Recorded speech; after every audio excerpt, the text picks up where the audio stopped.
Dear friends of Volumetric Trading, good morning from Eduardo Boratini. Tuesday, September 23rd, 2025. Let's go with the usual analysis of the S&P 500 and Nasdaq. We're in a situation, as you can see from my charts, that's become quite familiar lately. In other words, we're at the end of a session, yesterday's session, which saw the creation of new highs, new all-time highs. Specifically, the S&P 500 reached the level of 6,757, closing the session practically at the day's highs.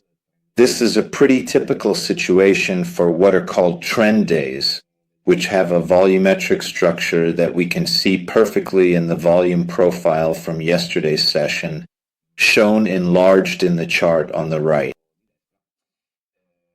And we can also see this in the price action because, as you can see, the US market open basically set the tone, aside from everything that happened during the European session, which, let's say, only matters up to a certain point when it comes to identifying these kinds of days. In the US trading session, we are observing a completely bullish price action, with at most just a couple of very shallow, almost imperceptible retracements, indeed nearly negligible, but still these represent small technical pullbacks, little breaths of the market, minor retracements that nonetheless were, and LT. Break time equals 0.5s/ in GT. All accompanied by big trades that were then absorbed, and at the same time supported in their advance by a majority of big trades, which was then followed by a continuation of the upward push. So, definitely a day with a lot of volume. Yesterday was one of those days where this is exactly what happens during a trend day, and a price action and acceptance that moved relentlessly upward.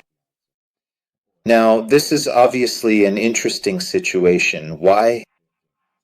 Because this whole day started not only from the technical level of 6,700, but also from the rejection of what was last week's value area. So, in fact, it's a market that has continued not to accept. In fact, it has gone on to accept in a positive bullish imbalance what had been the boundaries of last week's balance. So, this is definitely another element that further confirms the strength of the price. Now, what happens? Obviously, since we're at all-time highs and yesterday's close was very close to these levels, it's clear that we're kind of, in quotes, out at sea, in the sense that we don't have any volume levels from the past that can give us reference points. When that's the case, volume still helps us because by looking at the heat map, where there might be blocks of liquidity, we can actually understand not only where the price could go, but also where it might react when it encounters those liquidity blocks. However, this is obviously information that doesn't always play out during the ETH session, so it's something we should try to assess closer to the American session at the opening of the US market. So right now, let's say the most important thing to pay attention to is just one. How and if the all-time high will be broken, and why is that? Or rather, the high of the trend day, which was yesterday's high and is also the all-time high. Because in these situations, there's a very high probability that the following day will see a new, let's say, a new discovery beyond what was the high of a bullish trend, or conversely, the low of a bearish trend. This will tell us a lot about how the day will continue, but at the moment, the most likely scenario is to see a retest of this high, which, by the way, was also a double top. And even though it's not extremely strong, it still stands out as a possible bet high, with a bet high formation on the market profile. From here, we'll want to see what kind of order flow reactions, what kind of order flow response. So the interaction between buyers and sellers, the quality of that interaction might occur when this area is tested. But this is a test that I fully expect to happen today. If the price looks for retracements during the European session, specifically in the lower part of yesterday's trading range, then the most likely and best area for a quality retracement is right around 6,700. All the area from 6,730 to 6,735. So, let's say this block of volume that we can identify from the volume profile, but also more or less from yesterday's VWAP, which for now has remained in place. It's untouched, so this is definitely a level to keep an eye on in case, before the American session, we see the price pull back a bit. This could definitely provide an opportunity, especially if there hasn't yet been a breakout above yesterday's high. This could certainly be an excellent level that might act as a springboard and push the price back up. And from there, of course, everything would need to be reassessed. We would need to completely reassess whether there is a possible acceptance and continuation of the push to make new highs, or, in the event of a rejection, we could see a sharp reaction. But this breakout is definitely very likely in the days following a well-established trend like the one we saw yesterday. We find the same situation then, but in this case it's absolutely identical also on the Nasdaq, where here we might see slightly different levels because you can see that exactly the same thing happened here as well. We reached a technical level that's also important from the perspective of round numbers, specifically the nice even 25,000 mark.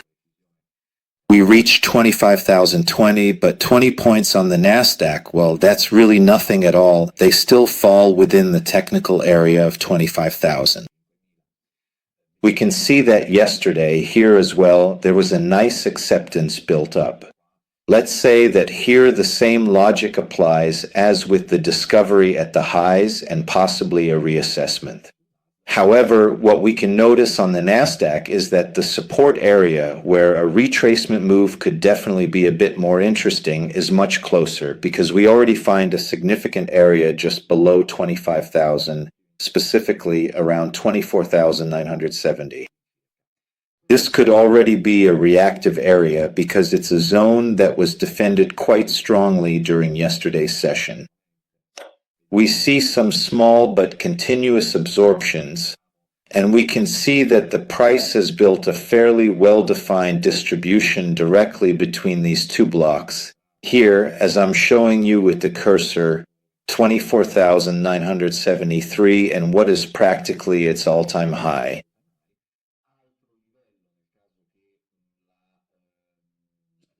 Another interesting level, in case this area should collapse suddenly, maybe due to a weak defense during the European session or in the early stages of the American session, where there tends to be a bit more chaos, even in terms of volume and order flow. The next interesting area is around 24,930, 9.20.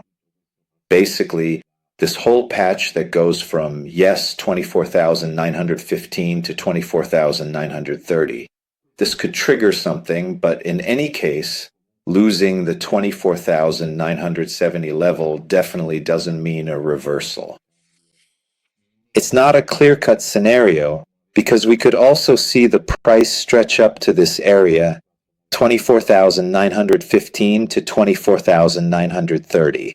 The important thing is that this happens before any potential breakout to new highs, because if it happens afterwards, we would obviously have to assess the situation differently, depending on how the price is traded above in its attempt to break out. Thank you.